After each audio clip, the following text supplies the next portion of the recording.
everyone, welcome back to Adikas Kennel YouTube channel.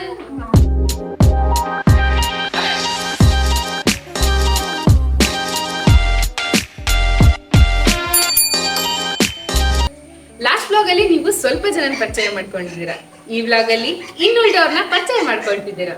ಹಾಗೆ ನಿಮಗೆ last vlog ಅಲ್ಲಿ ಯಾರ್ಯಾರು ಇಷ್ಟ ಆದ್ರು ಅಂತ ಕಮೆಂಟ್ ಬಾಕ್ಸ್ ಅಲ್ಲಿ ಕಮೆಂಟ್ ಮಾಡಿ ತಿಳಿಸಿ. ಈಗ ನಿಮ್ ಮುಂದೆ ಕಾಣ್ತಾ ಇರೋ ಬ್ರೀಡ್ ಯಾವುದು ಅಂತ ಅಂದ್ರೆ ಫ್ರೆಂಚ್ ಬುಲ್ಡಾಗ್. ಅವಳ ಹೆಸರು ಇಶಾ ಅಂತ ಹೇಳಿ. ಇವಳಿಗೆ ಜಸ್ಟ್ 2.5 years, ಮನೆಗೆ ಬಂದು 6 months ಆಯ್ತು ಅಷ್ಟೇನೆ.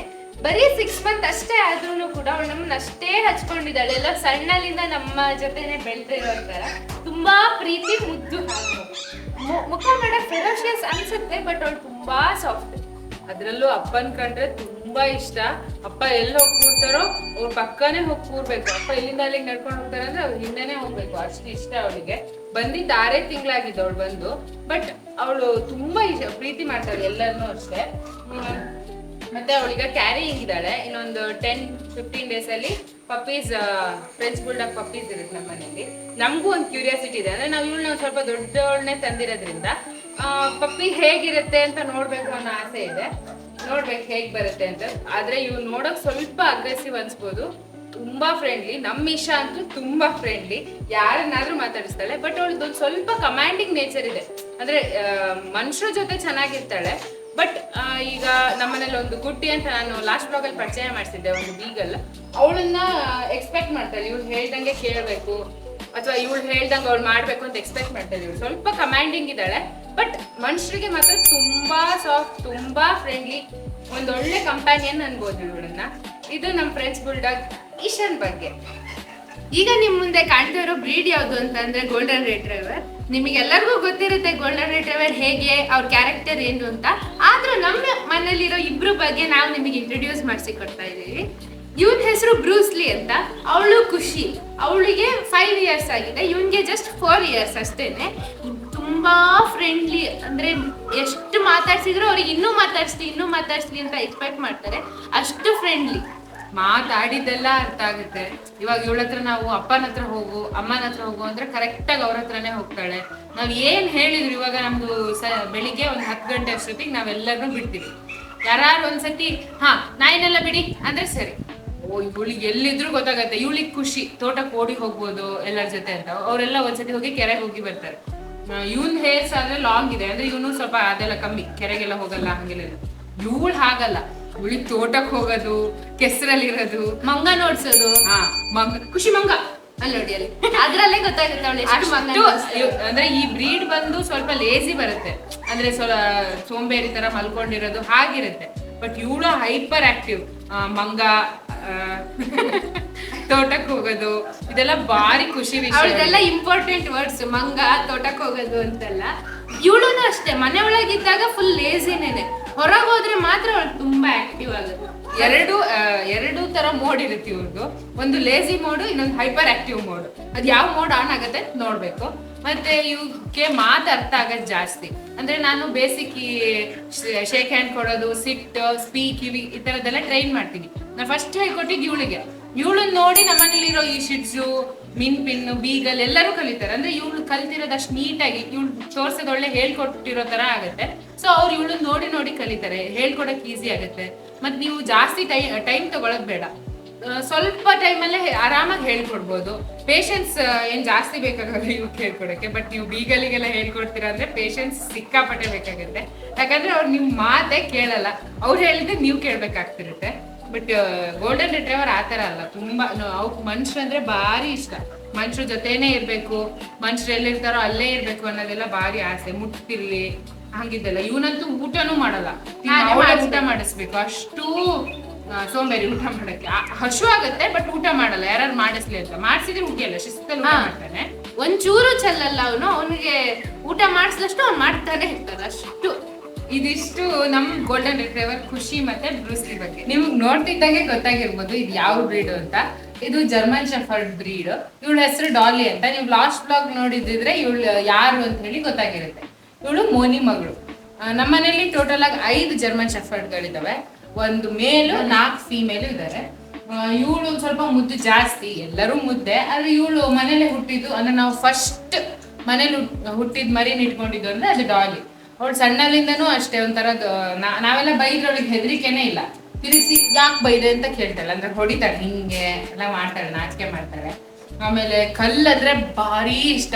ತೋಟಕ್ಕೆ ಹೋದ ಸತಿನೂ ಅಷ್ಟೇ ಒಂದೊಂದು ಕಲ್ಲು ಅಂದ್ರೆ ಇಷ್ಟಿಷ್ಟು ಸಣ್ಣ ಸಣ್ಣದಲ್ಲ, ಇಷ್ಟಿಷ್ಟು ದೊಡ್ಡ ದೊಡ್ಡದು ಕಲ್ಲು ತಂದು ಇದಿಷ್ಟು ಅವಳದೇ ಟೆರಿಟರಿ ಅಲ್ಲೆಲ್ಲ ಇಟ್ಕೊಂಡಿರ್ತಾಳೆ. ತೋಟಕ್ಕೆ ಹೋಗಿ ಕಲ್ಲು ಅವಳಿಗೆ ಕೇಳ್ತಿದ್ದಾರೆ ಯಾಕೆ ಇಷ್ಟೆಲ್ಲ ನನ್ನ ಬಗ್ಗೆ ಗುಣಗಾನ ಮಾಡ್ತಿದ್ಯಾ ಅಂತ. ಅವಳಿಗೆ ಒಂಚೂರು ನಾಚಿಕೆ ಆಗ್ತಿದೆ.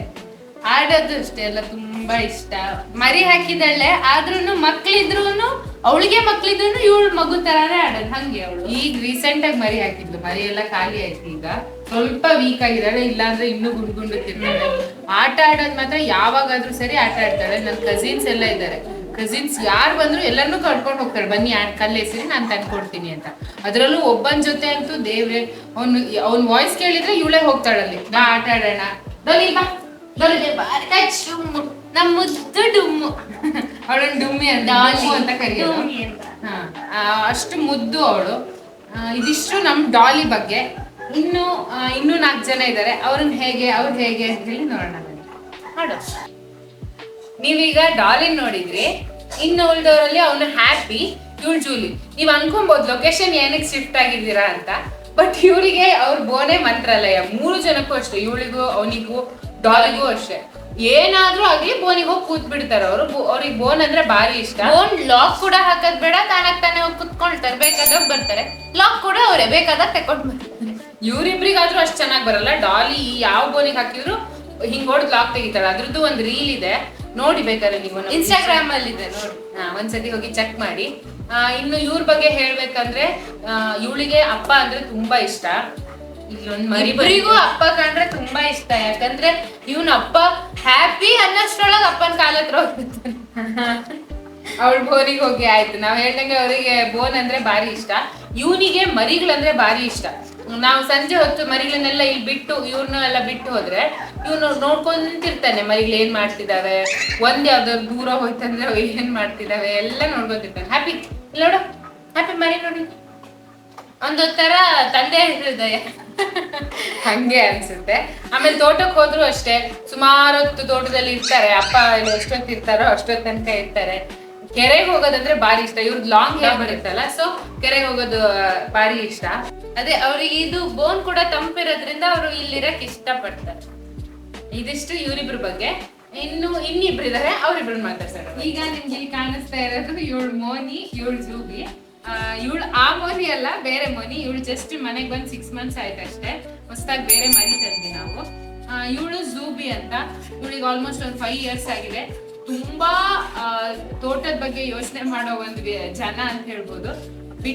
ಆಲ್ಮೋಸ್ಟ್ ಇವಳು ಬೆಳಿಗ್ಗೆ 10 ಗಂಟೆಯಿಂದ ಸಂಜೆ ಊಟ ಹಾಕೋ ತನಕನು ಬಿಟ್ಕೊಂಡಿರ್ತಾರೆ. ಅಂದ್ರೆ ಎಲ್ಲರನ್ನೂ ಒಂದ್ಸತಿ ಬಿಡ್ತೀವಿ, ಬಟ್ ಇವಳು ಬಿಟ್ಮೇಲೆ ಬೋನಿಗೆ ಹೋಗಲ್ಲ. ಇವಳಿಗೆ ಅದೇ ಕೆಲಸ. ಎಲ್ಲೂ ಸಪೋಟ ಮರದ ಹತ್ರ ಮಂಗ ಬಂದಿದ್ಯಾ, ಹಲಸಿನ ಮರದ ಹತ್ರ ಮಂಗ ಬಂದಿದ್ಯಾ, ಜುಬಿ ಮಂಗ ನೋಡಿ ಅವಳು ಫುಲ್ ಅಟೆನ್ಷನ್ ಆಗ್ಬಿಡ್ತಾಳೆ ಎಲ್ಲರೂ ಮಂಗ ಬಂದಿದ್ಯಾ ಅಂತ. ತುಂಬಾ ಚೆನ್ನಾಗಿ ಗಾರ್ಡನಿಂಗ್ ಯೂಸ್ ಮಾಡ್ಕೊಬಹುದು ಜರ್ಮನ್ ಶೆಫರ್ಡ್ನ. ಅಷ್ಟೇ ಆಸೆ ಮಾಡ್ತಾರೆ. ಇವಳದೊಂದು ಸ್ಪೆಷಾಲಿಟಿ ಅಂದ್ರೆ ಅವಳೇ ಬಂದು ಮಾತಾಡ್ಸಿದ್ರೆ ನಾವು ಮಾತಾಡಿಸ್ಬೇಕು. ಬೇರೆ ಟೈಮಲ್ಲಿ ಮಾತಾಡ್ಸಿದ್ರೆ ಅವ್ಳಿಗೆ ಇಷ್ಟನೇ ಆಗಲ್ಲ, ಹೋಗ್ಬಿಡ್ತಾಳೆ ಅವಳು. ನಾವೇನಾರು ಈಗ ಎಮರ್ಜೆನ್ಸಿ ಎಲ್ಲರೂ ಹೊರಡ್ತಿದೀವಿ ಅಂತೆಲ್ಲ ಆದ್ರೆ ನೋಡಿ, ಅಲ್ಲಿ ನಾವ್ ಹೇಳ್ದಂಗೆ ಗಾರ್ಡನಿಂಗ್ ಪರ್ಪಸ್ ಅಂತ ಹೇಳಿದ್ವಿ, ಅಲ್ಲಿ ಓಡಿ ಹೋದ್ಲು. ಅಲ್ಲಿ ಏನೋ ಸೌಂಡ್ ಆಯ್ತು ಅಂತ ಅವಳು ಓಡಿನೇ ಹೋದ್ಲು. ಇವಳಿಗೆ ಓಡ್ಬೇಕಿತ್ತು, ನಾ ಹಿಡ್ಕೊಂಡಿದೀನಿ, ಸೊ ಹೋಗ್ತಾ ಇಲ್ಲ. ಶಫರ್ಡು ಈ ಡಾಬರ್ಮನ್ ಎಲ್ಲ ನಾವು ಅಷ್ಟು ಈಸಿಯಾಗಿ ಹಿಡ್ಕೊಂಡು ವಿಡಿಯೋ ಮಾಡೋದು ಕಷ್ಟ ಆಗುತ್ತೆ. ಯಾಕಂದ್ರೆ ಅವರು ಪೇಷನ್ಸ್ ತುಂಬಾ ಕಮ್ಮಿ. ಇದಿಷ್ಟು ಬಗ್ಗೆ. ಇನ್ನು ಇದಿಷ್ಟು ನಮ್ ಜರ್ಮನ್ ಶೆಫರ್ಡ್ಗಳ ಬಗ್ಗೆ. ಅಂದ್ರೆ ಹ್ಯಾಪಿ, ಡಾಲಿ, ಜೂಲಿ, ಜೂಬಿ, ಆಮೇಲೆ ಮೋನಿ, ಇಷ್ಟು ಜನದ ಬಗ್ಗೆ. ಇದಿಷ್ಟು. ಇಲ್ಲಿರೋ ಬ್ರೀಡ್ ಬಂದು ಡಾಬರ್ಮನ್ ಅಂತ. ಇವನ್ ಸಿಂಬಾ, ಅವಳು ಮ್ಯಾಗಿ, ಇವಳು ಲಾರಾ. ಇವನಿಗೆ ಆಲ್ಮೋಸ್ಟ್ ಒಂದು 4 years ಆಗಿದೆ. ಅವಳಿಗೆ 3.5 years. ಇವಳಿಗೆ ಓನ್ಲಿ 2 months ಆಗಿರೋದಷ್ಟೇ. ಡಾಬರ್ಮನ್ಗಳನ್ನ ಹಳ್ಳಿ ಕಡೆ ಜಾಸ್ತಿ ಸಾಕೋದು. ಅಂದ್ರೆ ಇವ್ರನ್ನ ಗಾರ್ಡನಿಂಗ್ ಪರ್ಪಸ್ಗೋಸ್ಕರ ಸಾಕ್ತಾರೆ. ಬಟ್ ಇವ್ರಿಗೆ ತುಂಬಾ ಅಂದ್ರೆ ಇವರು ಓನರ್ನ ಅಥವಾ ಮನೆಯವ್ರನ್ನ ತುಂಬಾ ಇಷ್ಟಪಡ್ತಾರೆ. ಯಾವಾಗ್ಲೂ ಮಾತಾಡ್ತಿರ್ಬೇಕು, ಮುಟ್ತಾ ಇರ್ಬೇಕು ಅಂತ ಎಕ್ಸ್ಪೆಕ್ಟ್ ಮಾಡ್ತಾರೆ. ಬಟ್ ಹೊರಗಿನವ್ರನ್ನ ಅಷ್ಟಾಗಿ ಹಚ್ಕೊಳ್ಳಲ್ಲ. ಅವಳಂತೂ ಯಾರನ್ನೂ ಹಚ್ಕೊಳ್ಳಲ್ಲ. ಮನೆಯವ್ಳು ಸ್ವಲ್ಪ ಫೆರೋಷಿಯಸ್ ಇದ್ದಾಳೆ, ಬಟ್ ಇವನು ಸ್ವಲ್ಪ ಪಾಪ ಇದ್ದಾನೆ. ಇವನು ಎಲ್ಲರನ್ನು ಮಾತಾಡಿಸ್ತಾನೆ, ಆದ್ರೆ ಹಚ್ಕೊಳ್ಳೋದು ಮನೆಯವ್ರನ್ನ ಮಾತ್ರ ಅವನು. ಇನ್ನು ಇವಳು 2 months ಪಪ್ಪಿ ಅಷ್ಟೇ ಇರೋದು. ನಾವು ಈಗ ರೀಸೆಂಟ್ ಆಗಿ ಇಲ್ಲಿ ಇನ್ನೊಂದು ಅಂತ ಹೇಳಿ ತಂದಿರೋದು. ಇವಳು ಮತ್ತೆ ಸ್ಮೈಲ್ ಎಲ್ಲ ತುಂಬಾ ಚೆನ್ನಾಗಿ ಮಾಡ್ತಾಳೆ. ಅಂದ್ರೆ ಈಗ ಕ್ಯಾಮ್ರಾದ ಮುಂದೆ ಮಾಡಲ್ಲ ಅವಳು, ಯಾರಾದ್ರೂ ನೀವು ಡೈರೆಕ್ಟ್ ಆಗಿ ನೋಡಿದವ್ರಿಗೆ ಗೊತ್ತಿರುತ್ತೆ ಅವಳು ಎಷ್ಟು ಚಂದ ಸ್ಮೈಲ್ ಮಾಡ್ತಾಳೆ ಅಂತ. ಹಾಗೆ ಇವಳು ಇಲ್ಲಿ ನೋಡಿ ನನ್ನ ಮೈ ಮೇಲೆ ಹೆಂಗ್ ಅಂಟ್ಕೊಂಡಿದ್ದಾಳೋ ನಾರ್ಮಲ್ ಆಗಿ ಹಂಗೆ ಯಾವುದೇ ಡಾಬರ್ ಮೆನ್ ಆದ್ರೂ ಅಷ್ಟೇ ಹೆಚ್ಚು ಮನುಷ್ಯನ ಎಕ್ಸ್ಪೆಕ್ಟ್ ಮಾಡ್ತಾರೆ ಮಾತಾಡ್ಸ್ಲಿ ಅಂತ. ಬಟ್ ಅದು ಓನರ್ಸ್ ನ ಮಾತ್ರ, ಅಂದ್ರೆ ಹೊರಗಿನವ್ರನ್ನ ಅಷ್ಟು ಈಸಿಯಾಗಿ ಅವ್ರ ಹತ್ರ ಸೇರಿಸ್ಕೊಳ್ಳಲ್ಲ. ಮತ್ತೆ ಇವು ಸ್ಪೀಡ್ ಓಡೋದ್ರಲ್ಲಿ ತುಂಬಾ ಸ್ಪೀಡ್, ಆಕ್ಟಿವ್. ಏನಾದ್ರು ಚೂರ್ ಶಬ್ದ ಆಯ್ತಂದ್ರೆ ಗೊತ್ತಾಗುತ್ತೆ, ಫಸ್ಟ್ ಕೂಗ್ತಾಳೆ ಅವಳು. ಏನೇ ಚೂರ್ ಶಬ್ದ ಆಯ್ತು, ಚೂರ್ ಏನಾದ್ರು ಚೇಂಜ್ ಆಗಿದೆ ಅಂದ್ರೆ ಅವ್ಳು ಕೂಗ್ತಾಳೆ. ನಾವು ಬಿಟ್ಟ ತಕ್ಷಣ ಒಂದು ಸತಿ ಇಡೀ ನಮ್ ಬೌಂಡ್ರಿ ತೋಟಕ್ಕೆಲ್ಲ ಹೋಗಿ ಸುತ್ತಾಕಿ, ಅದೇನ್ ಭಾರಿ ಟೈಮ್ ಬೇಡ ಅವಳಿಗೆ, ಒಂದ್ 2 ನಿಮಿಷದಲ್ಲಿ ಫುಲ್ ಕೆಲಸ ಮಾಡ್ಬಿಟ್ಟು ಬರ್ತಾಳೆ. ಅಲ್ಲಿ ತನಕ ಹೋಗಿ ಕೂಗಿ ಎಲ್ಲ ಮಾಡಿ ಬರ್ತಾಳೆ. ಇವಳ ಬಗ್ಗೆ ಹೇಳಕ್ಕೆ ಇನ್ನು ಅವಳು ಸಣ್ಣವಳು, ಹೆಚ್ಚಿಗೆ ಇನ್ನು ಬೋನಲ್ಲಿ ಇರ್ತಾಳೆ. ಸಂಜೆ ಎಲ್ಲ ಬಿಟ್ಟು ಓಡಾಡ್ಕೊಂಡು ಇವ್ರ ಜೊತೆ ಆಟ ಆಡೋದು ಇನ್ನು ಸೆಟ್ ಆಗ್ತಾ ಇದ್ದಾಳೆ ಅವಳು. ಮುಂದೆ ನೆಕ್ಸ್ಟ್ ವ್ಲಾಗ್ ಅಲ್ಲೆಲ್ಲ ಅವಳದು ಬಿಹೇವಿಯರ್ ಹೇಗಿದೆ ಅಂತ ಹೇಳಿ ತೋರ್ಸೋಣ. ಈಗ ಸದ್ಯಕ್ಕೆ ನಮ್ಮನೆ ಡಾಬರ್ಮೆನ್ ಸಿಂಬಾ ಮ್ಯಾಗಿ ಬಗ್ಗೆ ಇದಿದೆ. ಇವಳು ಸೋನಿ ಅಂತ, ನೋಡಿದ್ರೆ ಗೊತ್ತಾಯ್ತಲ್ಲ, ರಾಟ್ ವೀಲರ್. ನಮ್ಮನೇಲಿ ರಾಟ್ ವೀಲರ್ಗಳು ತುಂಬಾ ಪಾಪ ಅಂದ್ರೆ ತುಂಬಾ ಫ್ರೆಂಡ್ಲಿ. ನಾ ಬೇಕಾದ್ರೆ ಲ್ಯಾಬಿಗಿಂತ ಫ್ರೆಂಡ್ಲಿ ಅಂತ ಹೇಳ್ತೀನಿ ರಾಟ್ ವೀಲರ್ನ ಸಾಕಾದ್ರ ಮೇಲೆ ಹೋಗುತ್ತೆ. ಅವಳಿಗೀಗ ಅವಳು ಮರಿ ಹಾಕಿದಾಳೆ, ಮಕ್ಳಿದಾರೆ, ಮಕ್ಳ ಹತ್ರ ಹೋಗ್ಬೇಕು ಅಂತ ಅವಳಿಗೆ. ಇನ್ನು ರಾಟ್ ವೀಲರ್ ಬಗ್ಗೆ ಹೇಳ್ಬೇಕಂದ್ರೆ ಸಾಕಾದ್ರ ಮೇಲೆ ಹೋಗುತ್ತೆ. ನೀವು ಸಣ್ಣಲಿಂದ ಅವನ್ನ ಫ್ರೆಂಡ್ಲಿಯಾಗಿ ಬೆಳೆಸಿದ್ರೆ, ಆಮೇಲೆ ನಿಮ್ ಜೊತೆ ಮಾತಾಡಿಸಿ ಅವನ್ ಕಟ್ಟಿ ಅಥವಾ ಬೋನಿಗೆ ಹಾಕಿ ಸಾಕದೆ ನೀವೇ ಒಂಚೂರು ಅವ್ರ ಜೊತೆನೆ ಇದ್ರೆ ತುಂಬಾ ಫ್ರೆಂಡ್ಲಿ ಆಗುತ್ತೆ. ಇವಳು ಎಷ್ಟು ಪಾಪ ಅಂದ್ರೆ ಅವಳು ಮರಿ ಹಾಕಿದಾಳೆ. ಈಗ ಯಾರು ಬಂದ್ರು ಮರಿ ತೋರಿಸ್ತಾಳೆ ಅವಳು, ಅದೆಲ್ಲ ಜೋರೇ ಮಾಡಲ್ಲ. ತುಂಬಾ ಅಂದ್ರೆ ಸಣ್ಣಕ್ಕಿಂತ ನೋಡ್ಕೊಳ್ಳೋದು ತುಂಬಾ ಕಷ್ಟ ರಾಟ್ ವೀಲರ್ನ. ಇಲ್ಲಿಂದ ಅಲ್ಲಿಗೆ ಹೋಗ್ಬೇಕಾದ್ರೆ ವ್ಯಾಕ್ಯೂಮ್ ಕ್ಲೀನರ್ ತರ ಕೆಳಗಡೆ ಏನೇ ಬಿದ್ದಿದ್ರು ಬಾಯಿಗೆ ಹಾಕ್ತಾನೆ ಇರ್ಬೇಕು. ಇದಿಷ್ಟು ರಾಟ್ ವೀಲರ್ ಇವಳ ಬಗ್ಗೆ. ಎಲ್ಲರನ್ನೂ ನೋಡಿದ್ದಾಯ್ತು, ಯಾರ್ಯಾರು ಹೇಗೆ ಅಂತ ಅವ್ರ ಬಗ್ಗೆ ತಿಳ್ಕೊಂಡಿದ್ದಾಯ್ತು. ನೆಕ್ಸ್ಟ್ ಏನ್ ಮಾಡ್ಬೇಕು ಹೇಳಿ? ಲೈಕ್ ಮಾಡಿ, ಶೇರ್ ಮಾಡಿ, ಸಬ್ಸ್ಕ್ರೈಬ್ ಮಾಡ್ಕೊಳ್ಳಿ. ಹಾಗೆ ನಿಮ್ಮ ಅನಿಸಿಕೆಗಳನ್ನ ಕಮೆಂಟ್ ಬಾಕ್ಸ್ ಅಲ್ಲಿ ಕಮೆಂಟ್ ಮಾಡಿ.